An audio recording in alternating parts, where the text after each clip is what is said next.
रसूलिल करीम अम्मा बाद। अस्सलामु अलैकुम वरहमतुल्लाहि वबरकातुहू। मोहतरम नाज़रीन व सामिईन, आज हम अमल ज़िक्र करेंगे जोड़ों के दर्द के मुताल्लिक़ कि बच्ची हो, बच्चा हो, बड़ा हो, जिनके जोड़ों में बिलखुसूस घुटनों के अंदर जो दर्द होता है या कमर के जोड़ हैं उसमें दर्द हो, हाथों के जोड़ हैं, बाजुओं के जोड़ हैं, यानी जिस्म के किसी हिस्से के जोड़ के अंदर अगर दर्द हो तो उसके लिए आज हम जिक्र करेंगे इंशाअल्लाह अज़ीज़। आप जब इस अमल को करेंगे, यानी दम करना है आपने, इसके लिए ना किसी चीज़ को यानी किसी चीज़ पे दम करके खाना है, ना को पानी पे दम करके पीना है, सिर्फ़ और सिर्फ आपने ख़ुद पढ़ना है, ख़ुद पढ़कर आप दम कर लें। अगर कोई उम्र रसीदा इंसान हो तो फिर साथ वाला कोई भी कर सकता है, कोई बच्चा हो तब भी कोई बड़ा कर सकता है, यानी बालिग हो, आकिल हो, बालिग हो तो वो इंसान ख़ुद करेगा। तो उसके ख़ुद करने से इंशाअल्लाह अज़ीज़ चंद दिनों के अंदर, चाहे वो घुटनों का दर्द हो या ये यानी टखनों का दर्द हो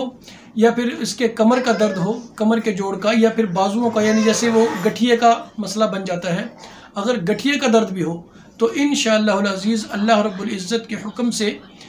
चंद मरतबा के दम में, यानी चंद दिनों के अंदर अल्लाह रब्बुल इज़्ज़त मुकम्मल तौर पर सेहतियाबी अता फरमा देंगे।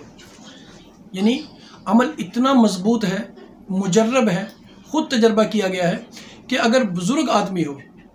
उनके घुटनों में दर्द हो तो उन पर अगर आप इस अमल को इस्तेमाल करते हैं या वो ख़ुद अपने आप इस अमल को अपने ऊपर इस्तेमाल करते हैं तो इंशाअल्लाह अज़ीज़ चंद दिनों के अंदर उनके घुटनों का दर्द या टखनों का दर्द या जोड़ों का दर्द, कहीं कहीं के भी जोड़ हों, तो इंशाअल्लाह अज़ीज़ अल्लाह रब्बुल इज़्ज़त कामिल और मुकम्मल तौर पे शिफा अता फरमाएगा। तो आपने करना क्या है, कुरान पाक की आयत मुबारका का एक हिस्सा है कि वहुवल क़वियुल अज़ीज़, सिर्फ इतना हिस्सा कि वहुवल क़वियुल अज़ीज़, इस आयत मुबारका को आपने हर नमाज के बाद, अगर आपके जिस्म के किसी हिस्से में दर्द हो, खुसूसन घुटनों में हो, तो आपने हर नमाज के बाद, फ़र्ज़ नमाज के बाद सलाम फेरना है। आप चेयर पे नमाज़ पढ़ रहे हैं, कुर्सी पे पढ़ रहे हैं, बैठ के पढ़ रहे हैं, लेट के पढ़ रहे हैं या टांगे फैला के पढ़ रहे हैं, जिस सूरत में भी हो, आपने हर फ़र्ज़ नमाज के बाद इस आयत मुबारका को सिर्फ़ और सिर्फ 7 मरतबा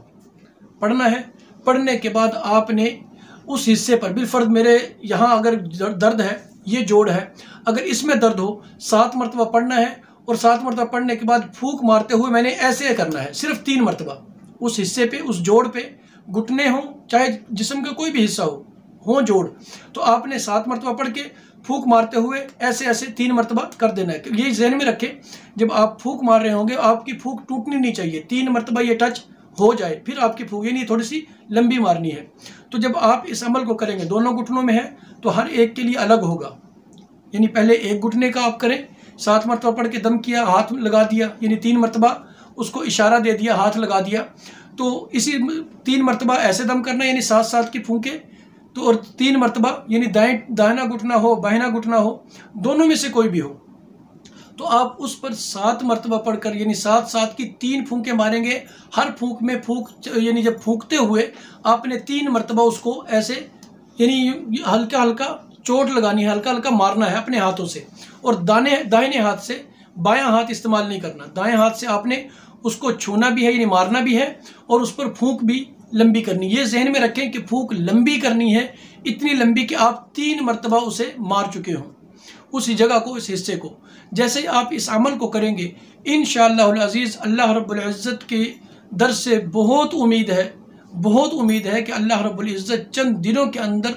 जोड़ों के दर्द जो है, जहाँ भी हो, जिस किस्म का हो, यहाँ तक कि अगर गठिए का दर्द हो, गठिए का दर्द भी होगा तो अल्लाह रब्बुल इज़्ज़त उसे मुकम्मल और कामिल तौर पर शिफा अता फरमाएंगे। अस्सलामु अलैकुम वरहमतुल्लाहि वबरकातुहू।